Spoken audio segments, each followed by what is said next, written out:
अभी हमने देखा था कि कैसे जज कावेरी बवेजा ने दिल्ली सीएम अरविंद केजरीवाल द्वारा इंसुलिन और 15 मिनट वीडियो कॉन्फ्रेंसिंग की डिमांड को रिजेक्ट कर दिया था। इसके बावजूद कि सीनियर एडवोकेट अभिषेक मनु सिंघवी ने उन्हें समझाने की कोशिश की कि अरविंद केजरीवाल की शुगर लेवल बहुत ही फ्लक्चुएट कर रही है। हियरिंग में ट्विस्ट आया जब तिहाड़ जेल अथॉरिटीज ने तो यहाँ कह दिया कि अरविंद केजरीवाल ने इंसुलिन की डिमांड उनसे कभी की ही नहीं है। हालांकि दिल्ली राउस एवेन्यू कोर्ट के इस फैसले के बाद बिना देरी किए आम आदमी पार्टी चीफ केजरीवाल ने तिहाड़ जेल सुप्रिंटेंडेंट को खूब फटकारा है और उन्हें एक लेटर लिखते हुए उनके द्वारा लगाए एलिगेशंस को झूठा करार दिया है। अरविंद केजरीवाल ने लेटर में कहा भी है कि वे पिछले 10 दिनों से इंसुलिन की डेली मांग कर रहे थे, पर तिहाड़ जेल अथॉरिटीज ने उनकी कोई मदद नहीं की है। हालांकि कोर्ट के ऑर्डर के बाद एक बहुत ही शॉकिंग इंसिडेंट हुआ जब अरविंद केजरीवाल का शुगर लेवल एकदम से हाई हो गया और उन्हें इंसुलिन देना ही पड़ा। जी हाँ, आपने सही सुना। सीएम केजरीवाल का ब्लड शुगर लेवल 320 पर था, जबकि इसकी सामान्य रेंज 70 से 100 के बीच होनी चाहिए। इस इंसिडेंट के बाद आम आदमी पार्टी और बीजेपी के बीच भयानक जंग छिड़ गई और उन्हें फटकारते हुए आम आदमी पार्टी लीडर सौरभ भारद्वाज ने ट्वीट किया और कहा, आज साफ हो गया मुख्यमंत्री सही थे, उन्हें इंसुलिन की जरूरत थी, मगर भाजपा की केंद्र सरकार के अधीन अधिकारी जानबूझकर उनका इलाज नहीं कर रहे थे। बताओ भाजपा वालों, अगर इंसुलिन की जरूरत ही नहीं है तो अब क्यों दे रहे हैं? क्योंकि पूरी दुनिया इन पर लानत भेज रही है। हालांकि दिल्ली सीएम अरविंद केजरीवाल की मुश्किलें कम नहीं हुई जब उनकी जुडिशियल कस्टडी, जो कि 23 अप्रैल को खत्म होनी थी, को बढ़ाकर 7 मई तक कर दिया गया है। जी हाँ, आपने सही सुना। और ये ऑर्डर भी और किसी ने नहीं बल्कि जज कावेरी बवेजा ने पास किया था। अरविंद केजरीवाल के अलावा इस स्कैम में अरेस्टेड की कविता की भी जुडिशियल कस्टडी को 7 मई तक बढ़ा दिया गया है। और आपको बता दें कि दोनों को 7 मई के दिन वर्चुअली प्रेजेंट रहने के orders Delhi Rouse Avenue court ने पास किए हैं। लेकिन इन सब के बावजूद भी आम आदमी पार्टी के सामने एक नई मुसीबत आ चुकी है और वो है ईडी द्वारा सप्लीमेंट्री चार्जशीट फाइल होने का। अब आप सोचेंगे कि इसमें नई मुसीबत क्या है, तो बात ऐसी है कि सूत्रों की माने तो इस न्यू चार्जशीट में आम आदमी पार्टी चीफ अरविंद केजरीवाल के नाम के अलावा अब आम आदमी पार्टी का भी नाम शामिल होगा। जी हाँ, आपने सही सुना। इस क्वेश्चन को लेकर काफी चर्चाएं जोरों शोरों से हुई है कि भला ईडी पीएमएलए के तहत एक पॉलिटिकल पार्टी को कैसे अक्यूज्ड घोषित कर सकती है। ईडी की ओर से मौजूद होकर एएसजी एसवी राजू ने जहां इसके पीछे का लॉजिक बताया है, वहीं अब तक कई मौकों पर केजरीवाल की ओर से मौजूद सीनियर एडवोकेट अभिषेक मनु सिंघवी ने इसका पलट जवाब दिया है, ये कहते हुए कि ऐसा नहीं हो सकता और ऐसे लॉस को मैनिपुलेट करना भी काफी गलत है। इस मामले में कमेंट करते हुए सीनियर एडवोकेट कपिल सिब्बल ने भी ईडी के इस मूव पर काफी क्वेश्चंस रेज किए हैं और स्टेट किया है, a political party is a statutory body and a composition of people. This would be an inappropriate move and nothing will come out of it. Such a move smacks of malice and will be an act of desperation. It is nothing but an attempt to malign and an absolute misuse of the provisions of Section 70 of the PMLA. हालांकि आपको बता दें कि ED ने ही कई मौकों पर कहा है कि वे आम आदमी पार्टी को इस केस में अक्यूज्ड घोषित करेंगे, जिसमें कि उन्होंने ये बात सुप्रीम कोर्ट बेंच के सामने भी रखी थी जब वे आम आदमी पार्टी लीडर और farmer deputy CM Manish Sisodia की बेल प्ली को अपोज कर रहे थे। 16 अक्टूबर 2023 को additional solicitor general SV Raju ने जस्टिस संजीव खन्ना और एसवी भट्टी की बेंच के सामने कहा था, we the ED are contemplating making the Aam Aadmi party an accused invoking section 70 of the prevention of money laundering act to probe it additionally with respect to vicarious liability. आपको बता दें कि खुद ईडी ने ये माना है कि ये पहली बार होगा जब एक पॉलिटिकल पार्टी को ऐसे पीएमएलए के तहत अक्यूज डिक्लेयर किया जाएगा, पर इसके पीछे भी कई लॉज है जो ईडी को ऐसा करने में सपोर्ट करेंगे। लेकिन आपको बता दें कि सिसोदिया और केजरीवाल दोनों की ओर से मौजूद होकर सीनियर एडवोकेट अभिषेक मनु सिंघवी ने ईडी द्वारा पीएमएलए की मिसयूज करने पर उन्हें खूब फटकारा है और स्टेट किया है, These provisions of PMLA have never been used against a political party in the 20 years of the law's existence. If the ED does so, the whole idea is to attach assets, freeze bank accounts, paralyze and decimate a political party.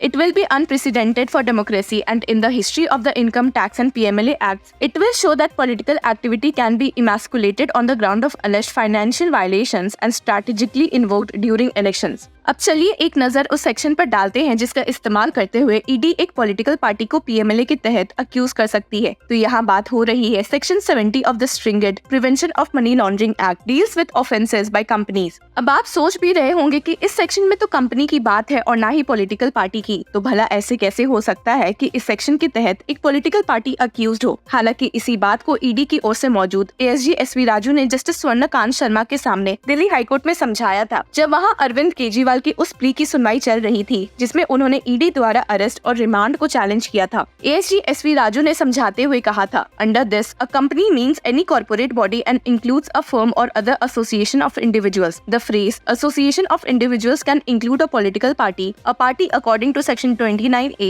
of the Representation of the People Act is any association or body of individual citizens of India calling itself a political party. अपने remand application which was dated March 22, 2024 following Kejriwal's arrest में ED ने एक section include किया था on the role in commission of offence of money laundering by Aam Aadmi Party as per section 70 subsection 1 of the PMLA। ED का मानना था कि Aam Aadmi Party is a major beneficiary of the proceeds of crime generated in the Delhi liquor scam. आम Aadmi party has committed the offence of money laundering through Kejriwal and the offences are thus covered by section 70 PMLA। ED ने ये claim किया था कि section 70 इस following ways में companies द्वारा offences को लिस्ट करता है, which is as followed, where a person committing a contravention of any of the provisions of this act or of any rule, direction or order made thereunder is a company. Every person who at the time the contravention was committed was in charge of and was responsible to the company for the conduct of the business of the company as well as the company shall be deemed to be guilty of the contravention and shall be liable to be proceeded against and punished accordingly।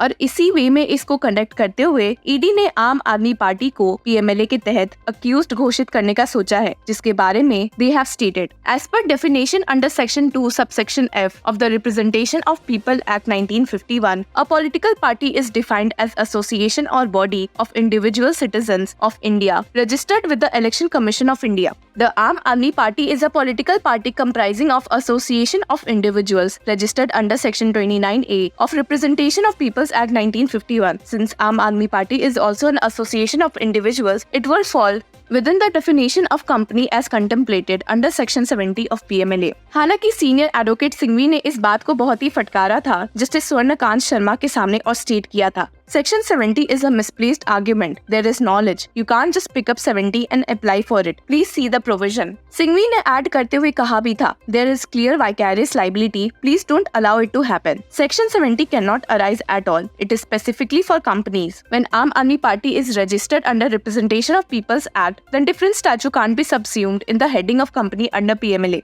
हालांकि justice Swarnkant ने अपना order सुनाते हुए कह भी दिया था कि the material collected by the ED reveals Arvind Kejriwal conspired and was actively involved in use and concealment of proceeds of crime. The ED case also revealed that he was involved in his personal capacity as well as convener of Aam Aadmi party.